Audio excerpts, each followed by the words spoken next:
So bored!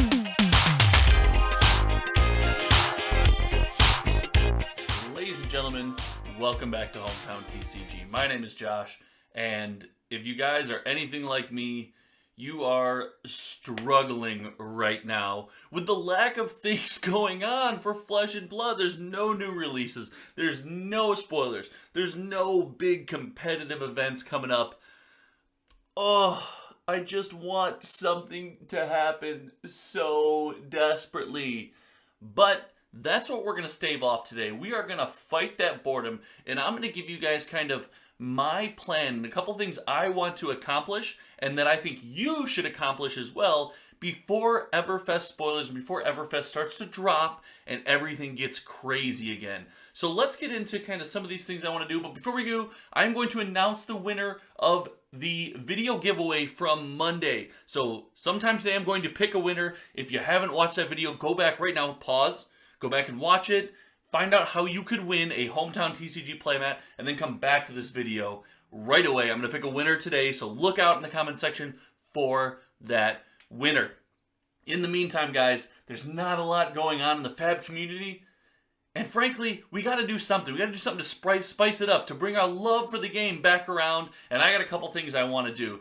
First and foremost is I'm looking to see if I can't complete an entire set. Yeah, that's right. I want to see if I can complete an entire set, a one-of set of Flesh and Blood, and I think I'm starting at Monarch. It was the set with the biggest blow up, all the hullabaloo around it. Prices rose, prices fell, they're all over the place. Nobody's high on Monarch. I want to see if in my collection, in my binders, in my bulk, I have an entire set of Monarch. And what this is going to do, guys, is this is going to give me an opportunity to kind of see, you know, based on the product that I open and based on the stuff I have, what I really have at my disposal, what I still need to maybe collect, what I still need to go after, and what I can afford to give away to maybe new players of the community, people at the locals, people who might just need cards for their deck. Some people I can afford to kind of give away some of this stuff for free and get that into other players' hands and let them have fun with it, let them build decks. So it's going to do a couple things for me. I'm pretty stoked to find out. I think I'm really close, and I'm starting with Monarch because I think it's going to be the easiest. I've never been a big entire set collector. It's never been my gig.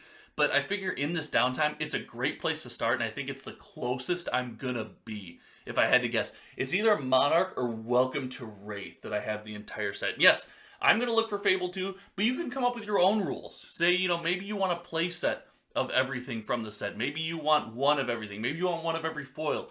Whatever it may be, set a goal like that, dig through your stuff, and see what you got, see what you still need to pick up.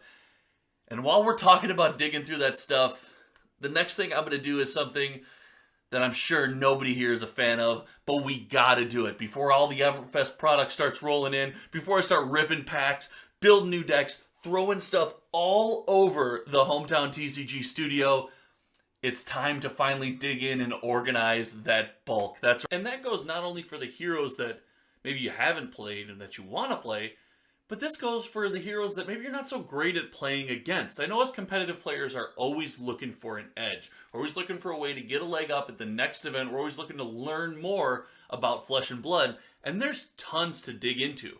And this downtime is a really cool opportunity for us to get outside that comfort zone a little bit and play against some of those decks that really give us trouble. I know Chain was a deck that gave me a ton of trouble. I have a ton of problems playing against Chain, even up until recently, when you guys have seen on stream when I've played against Chain, maybe defensive Chain or other Chain decks or other Chain builds like that, and I've struggled.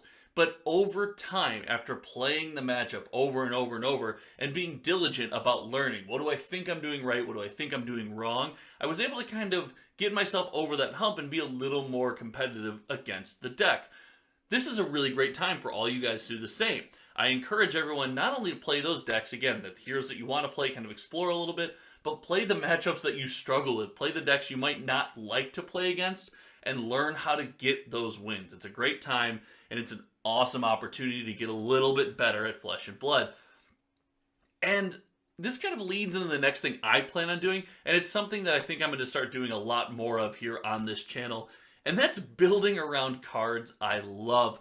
When Tales of Aria was released, I absolutely fell in love with the Draw 3 tome, and I absolutely fell in love with Shock Charmers. I thought both of these, and Crown of Seeds. So those 3 cards, I fell in love with those 3 cards, and they're not exactly the most prominent cards in all of the meta. They see play here and there, but I've decided that when I like a card, I'm going to try to brew around that card. Will it be the most competitive? Will it be a top tier? Will it be, tier 0 deck? No, but I think I'm going to make a bigger effort, especially during this downtime, to really brew around the cards I love. I haven't had a chance to brew around the very last preview card that I got for Tales of Aria, so I think I'm going to make a brew around Flash Freeze as well. Spoiler alert, another Everfest preview card coming your guys' way. I guess this is the official announcement. There will be an Everfest preview card, and I'm stoked. Cannot wait. But I think this is a really cool opportunity during this downtime to maybe get outside the box a little bit, explore.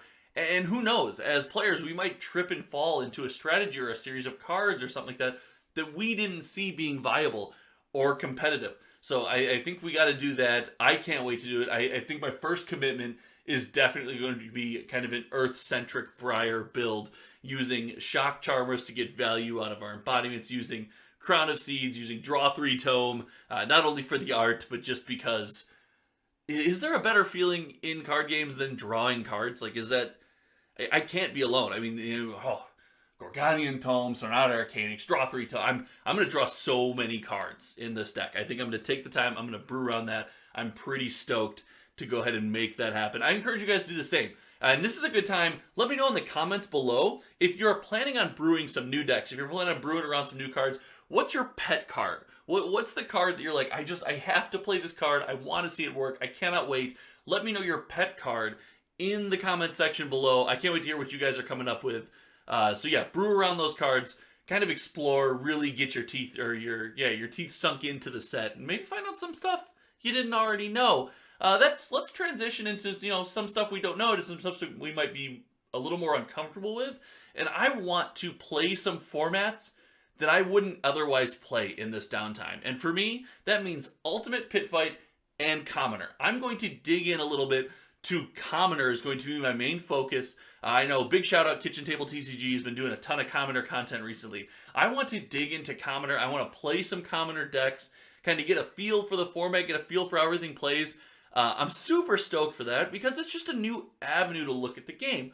When we've got all this downtime and we've spent all this time in the past months kind of trying to be top tier and brewing and brewing and brewing, and everyone kind of gets into this narrow path of these certain decks and these certain cards, it's great to have someone just swoop in and shake that up and force you to look at the game a little bit differently. And that for me is going to be Commoner.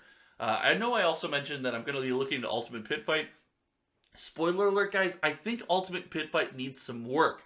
I love the concept of a commander style or a group play style format in Flesh and Blood. I think the cards are there, the mechanics are there, the community is there to support that, but Ultimate Pit Fight falls a little bit short for me, and I'm not sure what it is. I can't quite put my finger on it, but I think Ultimate Pit Fight falls a little short, so I think I'm not ready to solve the Ultimate Pit Fight problem yet. I haven't played enough of it, I haven't experimented enough, but maybe later. I mean, we solved LSS's distribution unlimited problems earlier this week. Maybe next we just solve Ultimate Pit Fight. Because, at HometownTCG, we got it like that. But I'm going to dig into Commoner. I'm excited for that. I encourage you guys to dig into Commoner. Maybe another concept I was really thinking of is block format. So if anyone's familiar with old school Magic, I guess it's not even old school, it's middle school Magic. It's you're forced to play cards only from that certain set. So it wouldn't work with expansion sets like what Everfest will be and what Crucible War will be, but block format would be, alright, Tales of Aria block only, meaning I can only play heroes and cards from the Tales of Aria set. I have to make do with only that. Only Arcane Rising block. I can only play Arcane Rising cards. Welcome to Wraith block. Monarch block. Things of that nature. So it's a constructed format, so you can play CC or Blitz, but you can only use cards printed from that set. I think there's a ton of potential in block formatting, and I think it's really cool to get that out to the community because players who are kind of trickling into the game as time goes on will have a higher collection of cards from newer or more modern sets. Gives them a chance to kind of think outside the box, to brew something they think is cool without having to reach back into the fathoms of time of Flesh and Blood and find all their sync blows and razor reflexes and pummels and stuff like that. So again, formats, exploring formats. I went on a little ramble here. You guys have been here for a while. I'm known to do that. Exploring formats, I think, is just awesome. I think it's a really cool concept. I should do an entire video on block formatting next week. What do you think? Spoiler alert. Whole video on block formatting next week. So I think you guys should really get out, explore some of those other sets, really challenge yourself and see kind of what these other formats have to offer. And then finally, the last thing you're going to want to do before the release of Everfest is make sure your hype is at an all-time high. I don't know the last time I've been excited for a TCG release as much as I am for Everfest. I can't wait. I think it's going to be insane. I think there's going to be just so much going on. The community is just going to explode. I'm so excited for the product. There's this mystery carnival slot. It looks like there's new heroes. There might be new heroes. There might not be. It could be a blitz situation. There's so many unknowns. I'm keeping my tinfoil hat on the absolutely no talents. I think it's just all going to be base hero stuff. We're just going to have base illusionist things, base ninja things. I think I'm good. I might be wrong on that one, but I'm sticking to my guns. I'm standing by it. I'm super stoked. So get your hype at an all-time high, guys. Make sure you tune in. Make sure the subscribe button, the notification bell is hit so you know when our spoiler card is set to drop. Let me know, again, what cards you're going to brew around in this downtime. And again, guys, I'm stoked. I can't wait. Thank you guys all so much for hanging out with me. Enjoy the rest of your week. Enjoy whatever you got going on. Just make the best of it. And until next time, we'll stave off this boredom together, guys. We're going to get through it. My name is Josh, and we'll see you around.